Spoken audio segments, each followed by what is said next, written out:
ఈ రోజుల్లో ప్రెగ్నెన్సీ రావడమే కష్టం. అలాంటిది ప్రెగ్నెన్సీ వచ్చి మిస్క్యారీ అయ్యిందంటే యాక్చువల్ గా ఎందుకు మిస్క్యారీ అయ్యింది, రీజన్స్ బిహైండ్ అవన్నీ మాట్లాడుకుందాం. 2 months లో హార్ట్ బీట్ వచ్చింది, కానీ 3rd month ప్రెగ్నెన్సీలో హార్ట్ బీట్ లేదన్నారు డాక్టర్.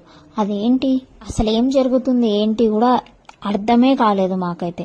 కానీ తర్వాత తెలిసిన విషయాన్ని విని షాక్ అయితే అయిపోయాం. ఎన్నో హోప్స్, ఎంతో ఇష్టంగా బాబు పుడతాడా అని ఎన్నో ఆలోచనలతో ఉన్నాం. మాకు ఇలాంటి షాక్ తగిలేగానే మేము స్టేబుల్ గా ఉండలేకపోయాము. తర్వాత అర్థమైంది ప్రెగ్నెన్సీ అంటే నార్మల్ విషయం కాదు, ఎంత జాగ్రత్తగా ఉన్నా ఏదో ఒక కాంప్లికేషన్ వస్తూనే ఉంటుంది అని. అయితే డాక్టర్ ఏం చెప్పిందంటే పీల్చే గాల్లో ప్రాబ్లం ఉండొచ్చు, తాగే వాటర్ లో ప్రాబ్లం ఉండొచ్చు, ఏదో ఒక ప్రాబ్లం వల్ల బేబీకి సఫకేట్ అయ్యి ఉండి చనిపోయి ఉండొచ్చు, మనమేం చెప్పలేము. సో బేబీ కడుపులోనే డెత్ అయితే అయిపోయింది అని చెప్పి